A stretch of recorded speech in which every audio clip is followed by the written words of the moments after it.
नमस्कार दोस्तों, Indian haunted stories में आप सभी का एक बार फिर से स्वागत है। आज की कहानी में एक नवजात शिशु का खूंखार प्रेत के बारे में बताने वाली हूँ। ये एक कहानी ही नहीं, सिर्फ एक सबक भी हम लोगों के लिए है। तो कहानी जानने के लिए मेरे वीडियो के साथ लास्ट तक बने रहिए। मेरे पिताजी सुपारी और पान मसाला के रिटेल व्यापारी हैं।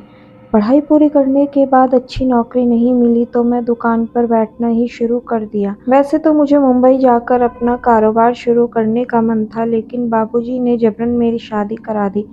अब जिम्मेदारी आई तो पैर भी दुकान पर ही जम गए। शादी के 3 महीने बाद मेरी पत्नी पेट से हो गई। हम दोनों इतनी जल्दी बच्चा नहीं चाहते थे, इसीलिए दवाई से हमने बच्चा गिरा देने का मन बना लिया। इस बात को हमें घर के लोगों से छुपाना ही था, क्योंकि यह बात अगर घर वालों को पता चलती तो वह हम दोनों को घर से ही निकाल देते। हमने चुपचाप बड़े अस्पताल जाकर यह काम किया। शायद यही बहुत भयानक गलती हमें नहीं करनी चाहिए थी। मुझे आज भी याद है, कविता गहरी नींद से भड़क कर जाग गई थी। उसकी सूरत पर गजब का खौफ था।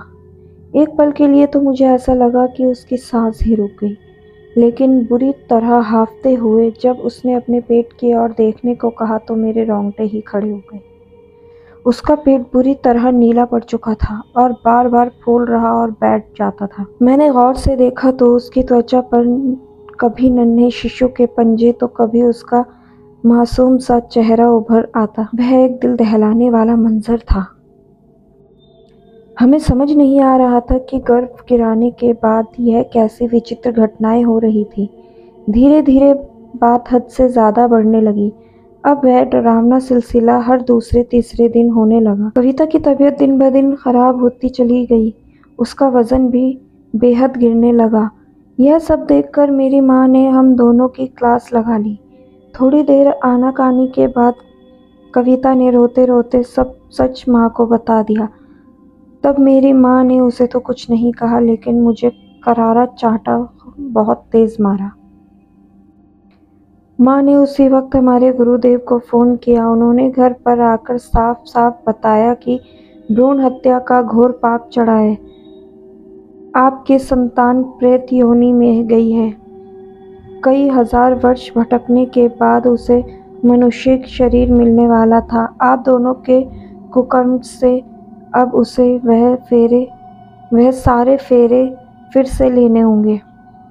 इसलिए वह आप दोनों पर बार बार मरण तोड़ वार करेगी। सावधान रहना।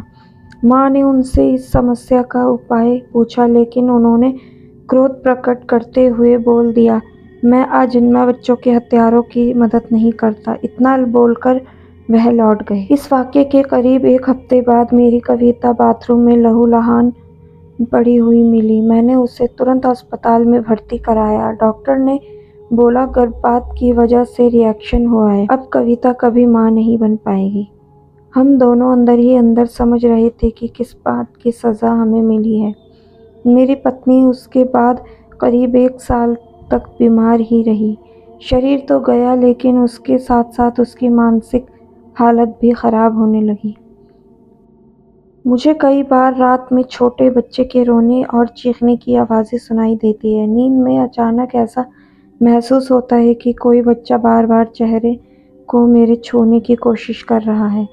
एक दिन अचानक कविता के माता पिता उसे घर ले गए ताकि उसकी हालत में कुछ सुधार हो। उस रात अकेले में मुझे बेहद डरावने सपने आ रहे थे। थोड़ी देर हुई तो खून की उबकाई आना शुरू हो गया।